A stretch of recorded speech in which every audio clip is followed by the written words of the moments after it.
grantee meeting. This is the Innovative Bridge and Transitions FY25 grantee meeting.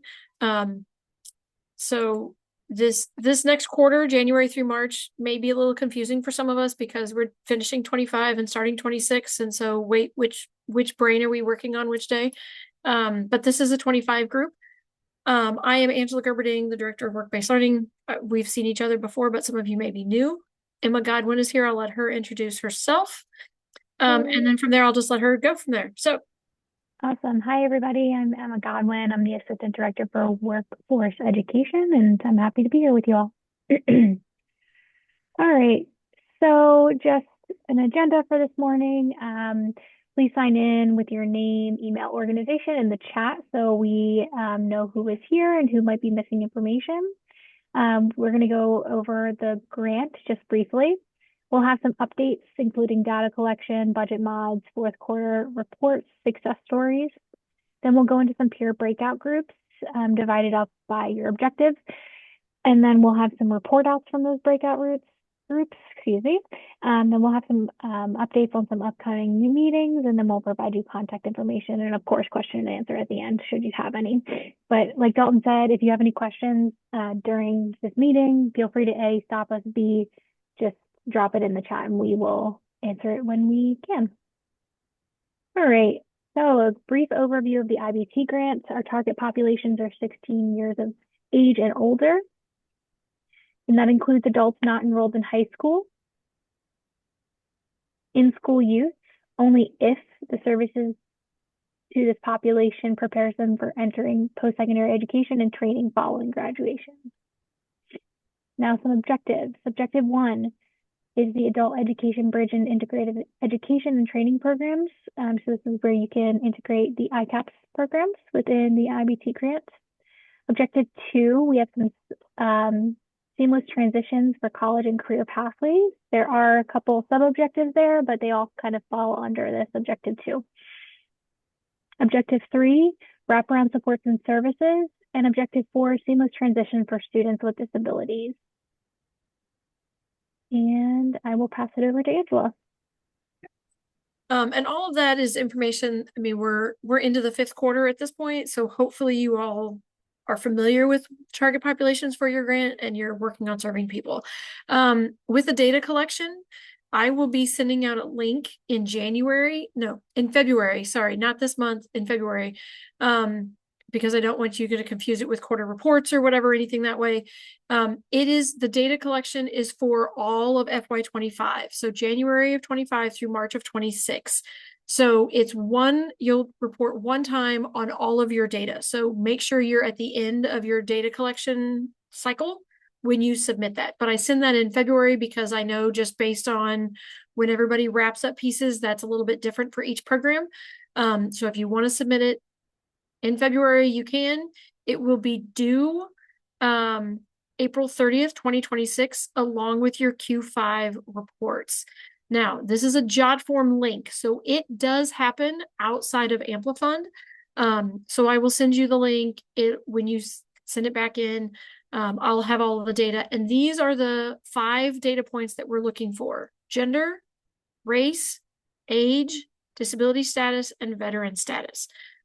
Most of these have like on disability status, there's a yes, no, and I believe a did not disclose along with veteran.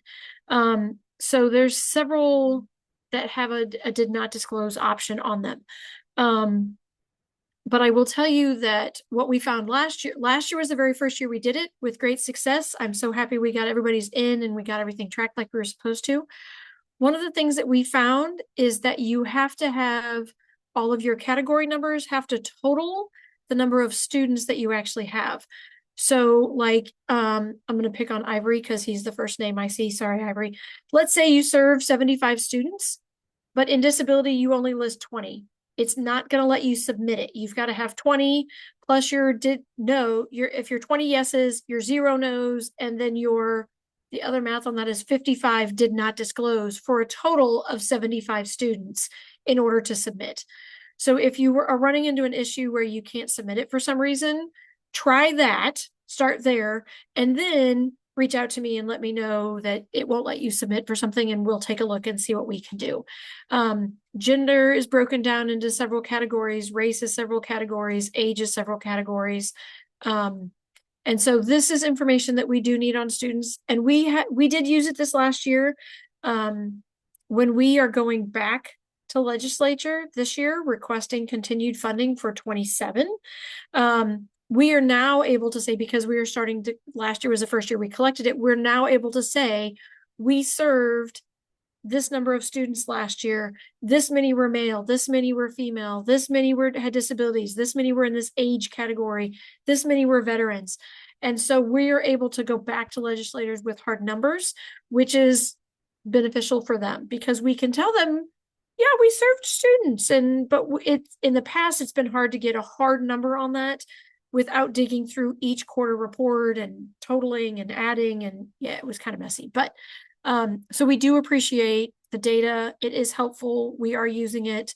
And we'll have all of that data collected, and we can potentially share it out if you need it for a grant that you're writing, that, another grant, some sort of statement of, not a statement of need, a statement of, what is the word I'm drawing a blank on?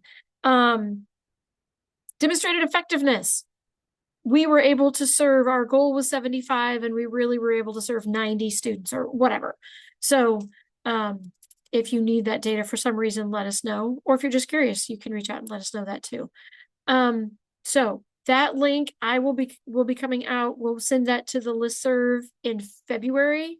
Again, that will be due by April 30th. You can submit it whenever you want, along with quarter reports. But we don't want you to submit it each quarter, because then we may have duplicate students on that.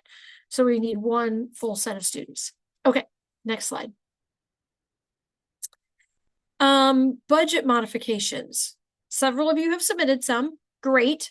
The absolute last day to do a budget modification in the Amplifund/UNA system is February 1, 2026. That's an important day to remember, because I know as an agency, I have heard that there are budget modifications that have come in, like in this scenario, on the 2nd or 3rd, and ICCB has rejected them because they are past the deadline. So take a look at February 1. I believe it's a Sunday this year, maybe. But take a look, make sure you have it submitted on or before February 1, so we can make sure we can help you with budget modifications. If you're not sure if you need a budget modification, you're like, oh, maybe, reach out to Emma and I, because you basically have 10 days to make that decision. So take a look at your spending, see where you're at. And yes, your quarter reports will be due, so you'll have a better idea on the 30th, but that gives you 2 days to get it submitted if you need to. With budget modifications, something that we found within the Amplifund system, when you're adding a category in the Amplifund system, remember, these must match exactly. And these directions are in Amplifund on the screen. So if you're looking to add a category, I would copy and paste instead of trying to type. Because for personnel, it really does need number 1 and a period and a space and a capital P and all of the letters spelled in the correct order. If you leave an in out, because we all type fast and we all forget letters, and you leave an in out, it creates an entirely different category, and it does not line up right, and it causes lots of issues on the backside. So that's why I'm saying you may be safest to copy and paste straight off of the list, straight off of the screen, into a category that you need. Now, if you're moving from existing categories, you don't have to worry about that. But if you're adding a new category, you need to make sure that these match exactly, or Amplifund, it does weird things. Just copy and paste. Okay. Next slide. Q4 reports. Those are due January 30th. Again, be sure to complete these with an Amplifund. So again, you're going to do your fiscal report in Amplifund, and you're going to do a programmatic report in Amplifund. If you have questions, please feel free to reach out. We can help you with those, MRI, either one. And please don't be late. If you know you're going to need an extension, January 30th, I've got the calendar behind me. It is a Friday, so you should be okay. But if you find out you can't get a signature from somebody on Thursday because they're out for the week and they won't get back until Monday, send me an email on Thursday that says, I need an extension through next Monday to get a signature on this document, or whatever that looks like. If you send the request on Monday, your report is counted as late, even if I do give you an extension, because it's already past the due date. So if you need an extension, you need to make sure you're doing that ahead of time. Please and thank you. Questions on any of that so far? I know Emma and I have covered a lot, and this is second nature to us, so I have to remind myself sometimes to step back and let people ask questions if they need to. All right, I'm going to keep plugging. You can also put questions in the chat if you would like. Some fiscal information. Again, quarterly reports go in January. In Amplifund, fourth quarter report is due January. No, that should be January 30th, 2026. I'm not sure where January 1st.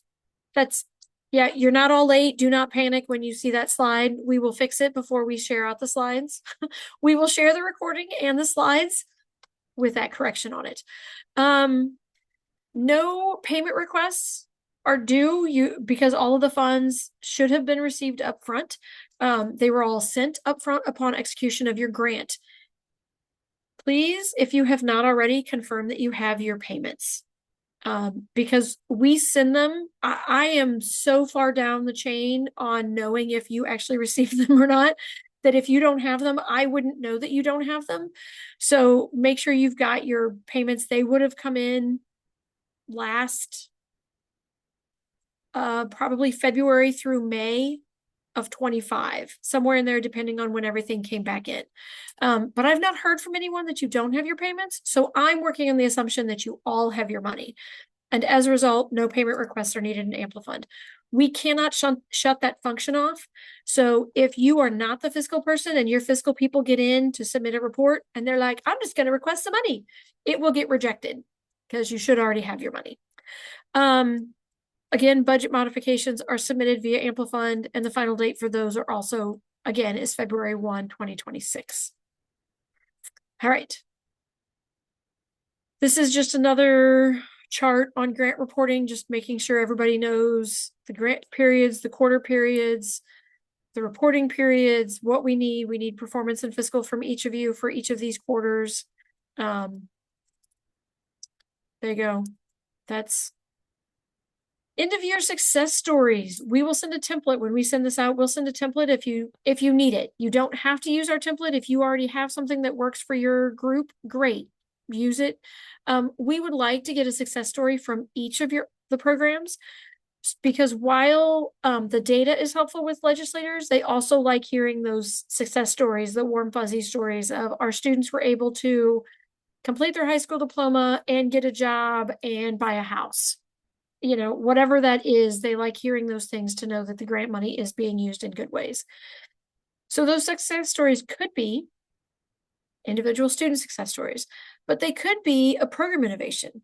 Maybe Chantal at DACC found some great new program that they're using this year with their students. It's a curriculum piece, and the students love it, the teachers love it, and she wants to share that out with us. Great, we'll take it because we can share that out with everyone else as well. But maybe you've got insights from the IBT staff, something that you think worked really well for your team this year, something that you'd like to see next year. If you were funded for next year, or something that you're seeing, but any of those things, those are all successes because those are all going to help the whole group be successful, not just individual programs. If you've got photographs, those are always welcome. We've got programs that have submitted completion ceremonies, signing ceremonies, pinning ceremonies from nurses stuff, and they send pictures. Again, those make those words that much stronger because we can see the people and the faces and the smiles and the pride on their face from what they've been able to accomplish. Stories will be chosen and featured in our external ICCB newsletter. So if you send us one, not if, when you send us one, we will take a look at them, and maybe you'll be surprised because somebody will see something in a newsletter and come back and be like, Ivory, I didn't know you were doing this amazing work. Yes, we are. And then you get to brag to your higher ups about the great things that you're doing. So we try to make sure everybody's recognized in what's going on. So those are success stories. Like I said, we will send a template out with those. All right. All Any, right. any questions? Is there anything, like I said, we've covered a lot. Are we good? You're old pros at this point because you got 4 quarters under your belt. You got one to go. All right.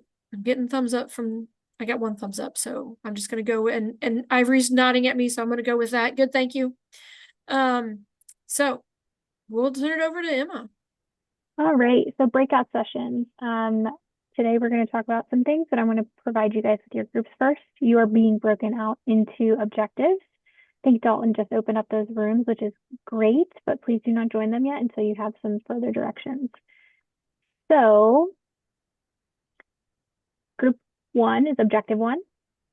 Take note if you are on the screen.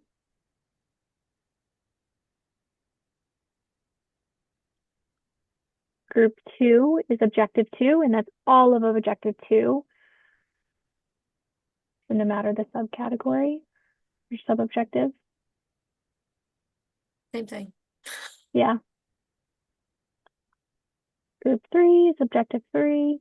I hope you all know which objective you are by now, but just in case. And the room numbers match up with the group and objective numbers. So Correct. And objective 4. All right, so some discussion points for today. As we wrap up the year, what we are suggesting you guys talk about in your breakout rooms is, as we wrap up the year, what are some of your key takeaways from the FY25 IBT grant? And what did you learn this year that you wish you had known at this time last year? So as you were just starting out with the grant, what are some things that you wish you would have known? So those are your 2 questions, and feel free to join your breakout rooms. I will call everybody back at about 10 after 11.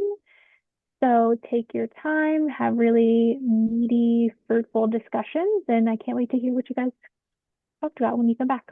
there's not a document to save anything in. So someone make notes, whatever, because we will try to do report outs when we get back from each room.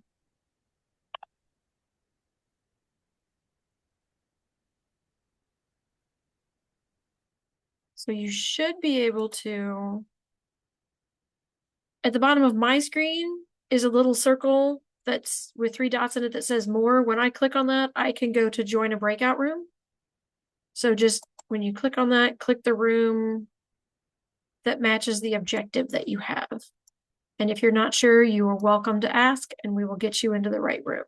Or if you can't find it, you know, technology's great when it works right and everybody can find all the right buttons. And I can assign anyone who's having trouble.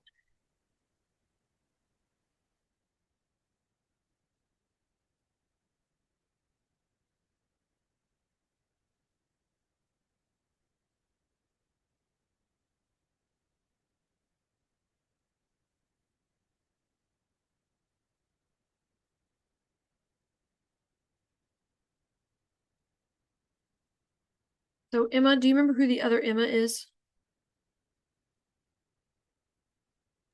Well, when I looked last, there were 3, so I don't know. Oh, all right. Yeah. You're So being maybe I forwarded it to some more people than I thought I did. So Peter and Stacy and the mystery Emma. Do you need help getting into your room or did you get called away to something else? No, sorry, I just put in the chat. I have to run to another meeting, but thank you guys for the updates. Really appreciated. Sure. Have a good one.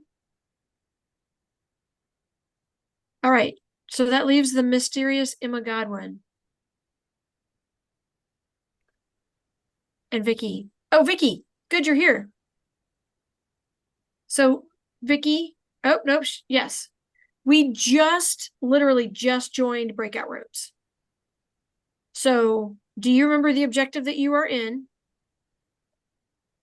Because that is the room you will need to join. The wraparound. That's objective. 3. Yeah. Okay, so you should be able to select, do you know how to get to your breakout room down at the bottom? Yep. Okay, Okay. See you. and they should have the conversation and question topics. Okay, perfect. Thank you. Yep. I bet Lila's note taker is just a Yep. And thing. So Lila is in breakout room number 2 if we want to put the note taker there too. there we Oh, there you go. go. And then Chris is Chris. And Yep. then Chris now is Chris. That is a good way to say that. Chris is Chris. Accurate. And then the other Emma, should we just put them in a room with like, Is there any way to identify them, Dalton? they just show up as Emma for me. I'm honestly in this moment where I can't even identify based off of the breakout like room window, it just says Emma Godwin, which Okay. means I've got a 50-50 shot at throwing the real Emma Godwin into a breakout room. Okay. oh, I So, see. which Well, if I you do, can then you just, can always just yeah, leave. I can just come back. So go ahead and, Who should I assign her to then? um, Do you remember who did you send them to this morning? this morning I sent it to, There's another Emma Godwin in Breakout 4. yeah, I sent it to Kristen Sheffield at Parents Alliance this Right. morning. Oh, that's a 4. So don't send them to 4. Okay. And 4 is the smallest group. So I would have probably avoid 4. Send them to 1 if anything, because 1 is Probably, pretty small, 1 or 3. yeah. Okay, I sent her over. She has not yet joined. I think she has to then like Click the accept button. it, I guess. Sure. Mm. Oh, There we Yep.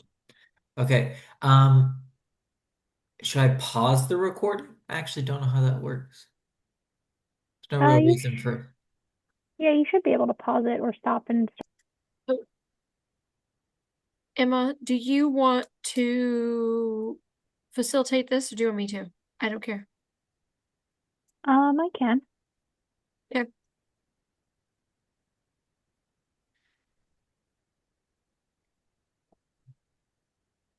Welcome back, everybody.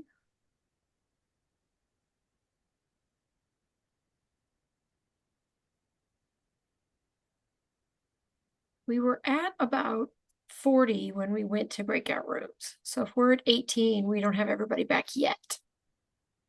But hopefully we did not lose half of our group to other meetings at 11 o'clock. Because I know there were several that had to step out. Yeah. We're at 27. Oh, good. It's still going up.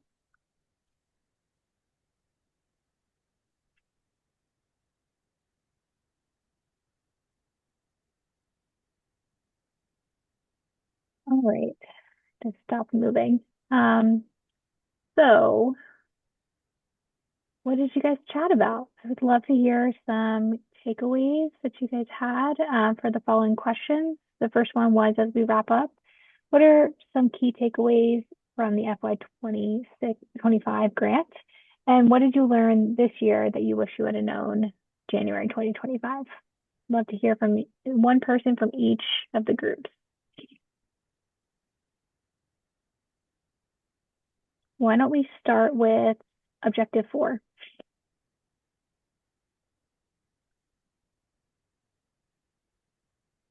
I can speak for myself, but Brian, you can add in as you would like.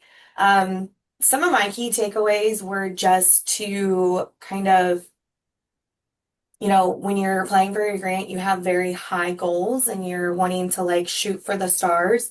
And I think that's wonderful. And so sometimes setting those expectations high for a grant, but then like internally being like, okay, these are our goals, but like we need to set some realistic expectations for how we're going to accomplish those things, if we meet or exceed those goal numbers.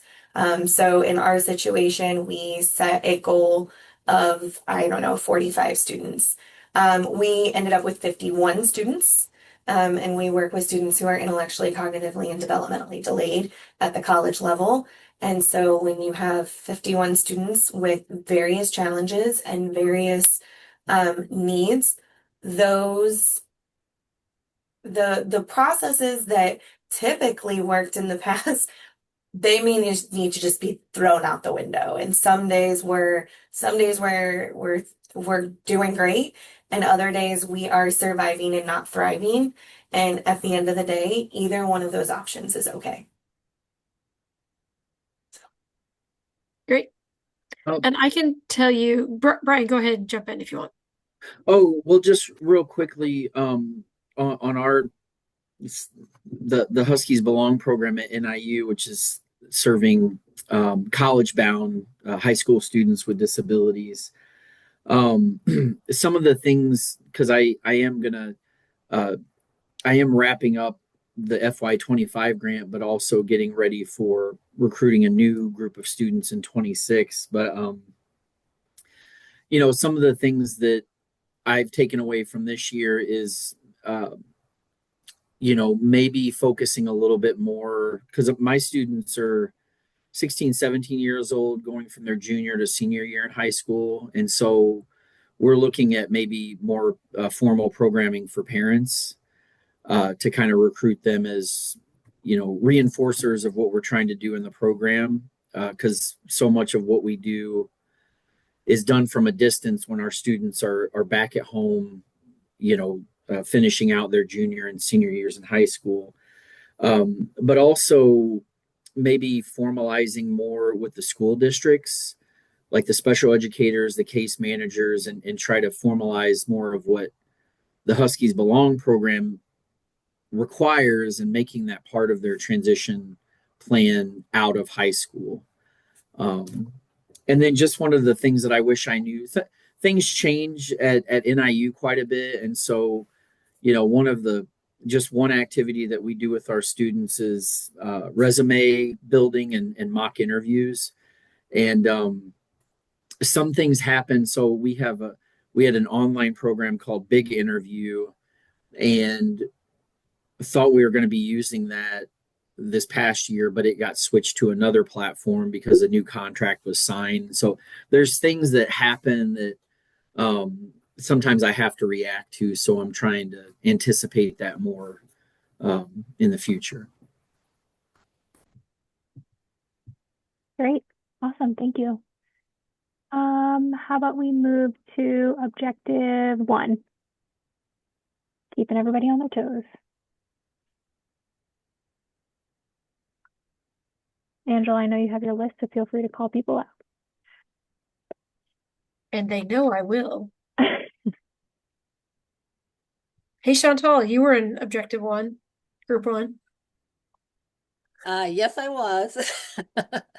I'm going to ask Shauna to help chime in if I forget anything. I think we talked about some of the recruitment challenges that we may have experienced. One of the things that I recall that helped us from PY24 to PY25 is not only looking at eligibility of students being in the program, but also looking at suitability, recognizing that they're entering the academic space in two significant areas, trying to get their high school diploma, but also engaging in rigorous credit-bearing coursework. And while it looks good on paper and different things like that, it looks great on paper. The actual work is daunting and overwhelming. So the suitability piece is very necessary. And sometimes it's hard. It is necessary to have hard conversations with these students to let them know that maybe this semester may not be right for you, especially when there's money under the table and we don't want to waste funding whatsoever. Shauna, hop in if you don't mind. I think you summarized it well. I think the other thing that I didn't say in the group that I would add is it took me a little bit to learn how to sort of keep the grant from year to year because of the overlap sort of figured out. And so what I wish I would have known in January was how to do that better. I feel like I figured it out finally this year, but I think that has been a challenge for me. And then also just sort of knowing what students, it's hard to anticipate. We get, different students every year, of course, and so some continue, but some different. It's hard to anticipate year to year sometimes what the biggest demand will be. And so spending more time really looking and trying to get the trends and go from the trends over time instead of just looking at the last year or so when making plans for future years. Thank you. Great insights. How about we go to objective 3?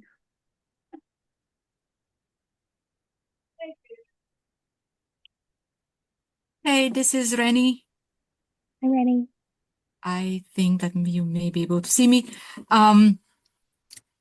We did chat about the fact that what we very quickly realized is that after Q1 actually, that what is really needed, especially for a first-time grant recipient for fiscal 25, is that we need a very robust and well-thought tracking template that addresses our purposes and our goals and objectives.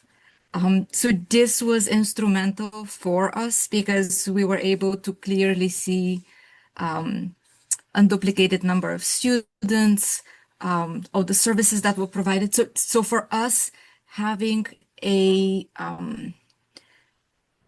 tracking template that is pretty much custom for your own program needs is what made the difference for us. And it's something that we will carry through into the next cycle. So that was super important. And this became really obvious after the first quarterly report we had to submit. That the way we were tracking it wasn't quite working, so we needed something robust. So that was my takeaway. Yeah, that's, Rennie, can I ask a question? Yeah. So did you build something in Excel? Did you use something in Word? Are you using a program? What does that look like? Because it's something that's between me and my transition coordinator, it's a Google sheet. Okay. That also contains identifiable personal information of the students. It's just between the two of us. So Sure. we both contribute to those tracking sheet, and it's done by quarter. And it also identifies what our objectives are and what our targeted numbers are.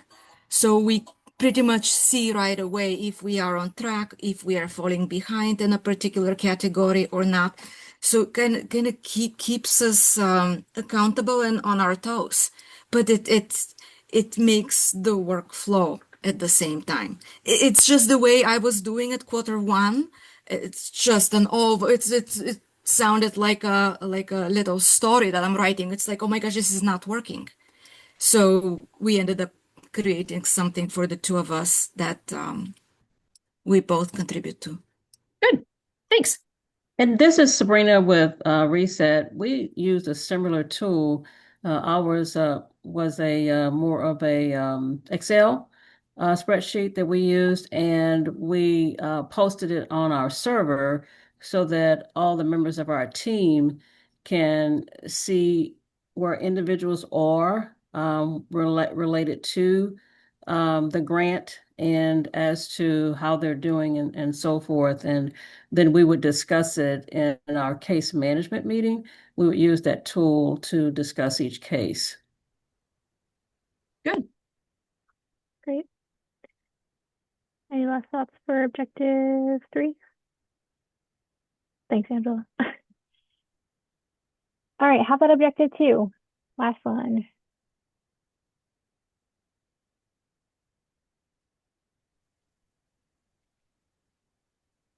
Good morning, everyone. So with Objective 2, we had a lot of report accomplishments, which included like assisting high school students transitioning to college, removing a lot of barriers. One of the grantees mentioned working with community partners so that students can get driver's license. So that was very innovative. And, another partner mentioned helping students get CNAs and giving them their first college or sorry, their first entry level experiences. And then creating amazing welding programs that included women. So a lot of successes there. Area, like this is adult ed. Most of us had the grant before, so we didn't have a lot of surprises.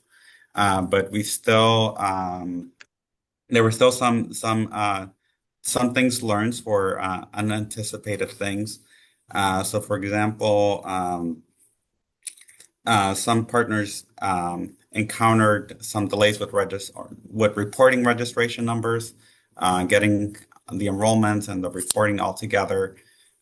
So it took a little bit of time to catch up, but eventually they exceeded their goal, so that was great.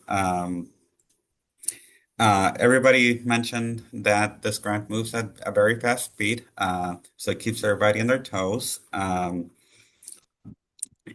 a few things like when there's changes in fiscal staff and they don't know this grant, it does create some challenges because, for example, trying to implement the grant objectives without yet having the grant agreement could cause some delays with implementation or negotiation internally with fiscal staff so that they could allow us to complete our activities without yet having the full funding from ICCV. Another grantee mentioned that they were not awarded a grant for 2026, so they have to figure out now how to continue the program without the 2025 fund or without the new funding in the new year. So I think I covered everything there. I don't know if any of the members want to add other things.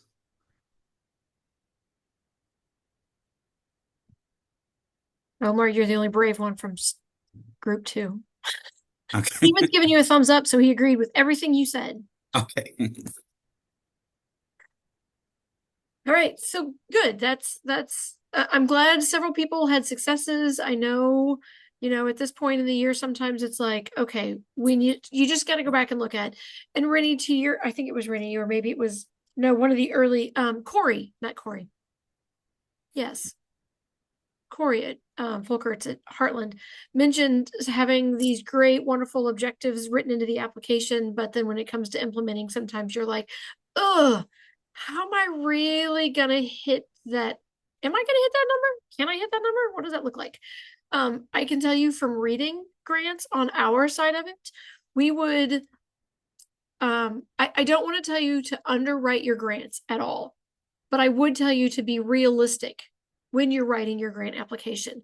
Yes, we know that serving 300 students is a fabulous number, but if you're realistically only going to serve 150, don't put 300 in the application because now we think you have figured out a way to handle 300. So do some realistic numbers and make sure that what you're plugging in really is what you can achieve. And oh yeah, changes happen, things occur, and you go, how's that going to work? You have a new program that gets sprung on you, like Brian mentioned, and you're like, oh, all right, we'll figure this out, but it's going to take me a minute. So we know those things come up. So just really, the other piece I would say is make sure you're in communication in this particular grant with Emma and I, but whatever grant you have, make sure you're in communication with whoever that overseer funder is. So when something comes up, and you're like, hey, we need to make a shift, they know what's going on and they can help with that. Instead of maybe waiting until the end going, so we had to move a whole lot of money because we had to make a change. Hopefully the change was an allowable activity, because if it isn't, it's really hard for us to say, I'm sorry, you can't do that. And it's really hard for you and your fiscal team to hear us say, I'm sorry, you can't do that. So just, I would recommend making sure you're staying in contact. And most of you do a great job. If you have questions, you reach out to Emma and I with an email or a phone call. So kudos to all of you.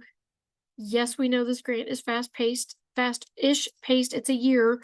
But we get it. We know. Hopefully we are helpful and responsive when you reach out to us. And if we aren't, reach out to the other one of us, but we'll get on it. We promise we will get back to you. Anybody else want to share anything from their group discussion that has not been mentioned yet that you think is important and relevant? A takeaway from this year, or something you wish you knew a year ago?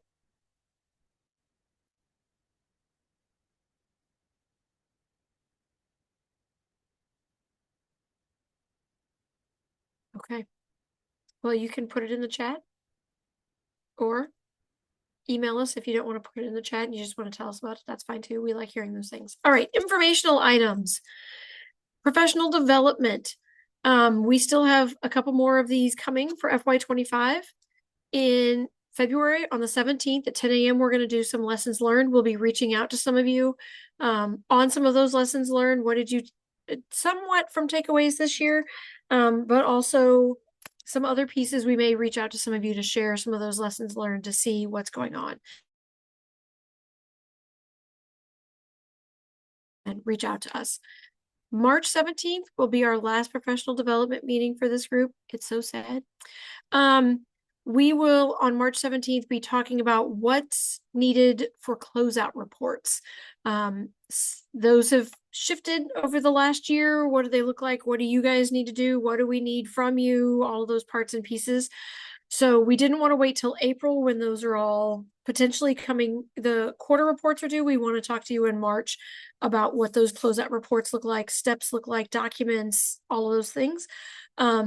So while that is an optional meeting, I would encourage you to try to have somebody from your organization attend, whether it's a fiscal person or programmatic or both. They can both join. But we will be sending out a new link for that particular meeting. So be on the lookout for that new link email to be coming. All right. Contact information. There's my email, Emma's email. Chris Blankenhorn is on. He's our compliance person here, one of our compliance people here at ICCB. He is the IBT compliance person. So when we have questions about, can programs do that? We usually start with Chris. So that's Chris's email. And then thank you for all of the work that you do for your students, your clients, your customers, whatever you term them as. We do recognize that you guys are doing a great amount of work. And we do thank you for all that work that you're doing. So we're at 11:28. If you've got questions, Emma and I will stick around for a minute, but otherwise, thank you for your time today. Hopefully you found it useful and helpful. We will send out the slides, the recording, the link to the recording, probably not the actual recording, and the success stories. Thank and you. The new link. Yep. I was like, it's on a slide towards the end. It's a template. What's it called? Success story template that we'd love to have from each one of you. So thank you very much. Thank you, everyone. Have a great kickoff to your semester if you're just starting.